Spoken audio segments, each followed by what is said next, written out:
In the US, the President, Joe Biden, has left COVID isolation and is back on the job. He's been visiting victims and inspecting the damage in Kentucky, where severe flooding has taken at least 37 lives and created enormous turmoil and devastation. It's another shocking national disaster. And like the Australian Labor Greens government, the US Democrats seem to think that they can actually change the weather, reduce the impact of natural disasters through their climate policies. They're not just Kentuckians, they're Americans. They're Americans. This happened in America. American problem.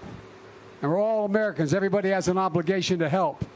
We have the capacity to do this. It's not like it's beyond our control.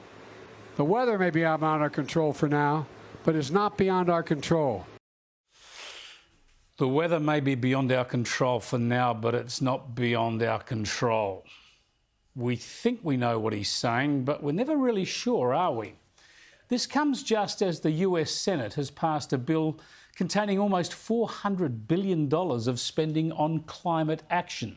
It'll subsidise electric cars and solar panels, among other things, as the US strives to meet its new Paris emissions reduction goals.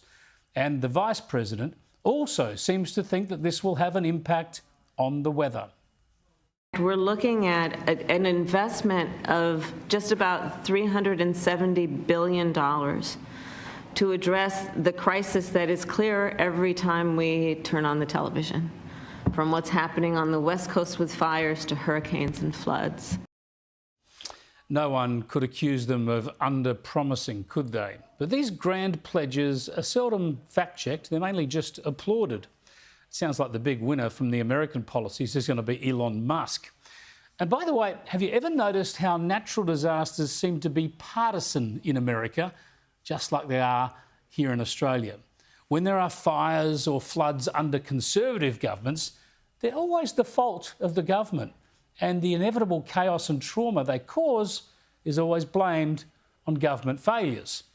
Miraculously, however, when there are fires and floods under left-of-centre governments, it's just the weather that's to blame. And the trauma and chaos is just what you get from natural disasters. And best of all, the left-of-centre governments tell you they're going to get rid of these disasters in the future by giving you tax credits to buy electric cars. It is insane, but most of the media and much of the population is buying this sort of a con for now. Anyway, it's good to see the President is back on the job, but the big worry remains whether or not he's up to the task. Have a look at this.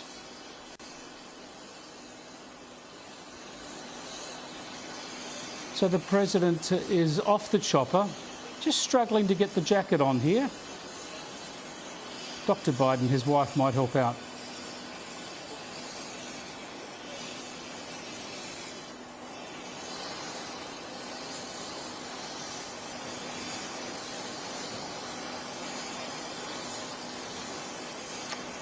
There we go, off he goes, but watch out for the sunglasses.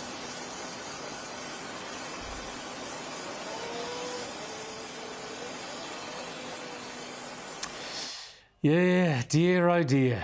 Now, interestingly, this comes just a couple of days after Donald Trump boasted about his health as he singled out Republican Congressman and former White House physician Ronnie Jackson in a crowd. He was the White House doctor. He was a great doctor, you know. He was an admiral, a doctor, and now he's a congressman. I said, which is the best if you had your choice? And he sort of indicated doctor because he loved looking at my body. It was so strong and powerful. But he said, I'm the healthiest president that's ever lived. I was the healthiest. I said, I like this guy. I don't know who the hell he is at the time. Trump hasn't changed a bit, has he?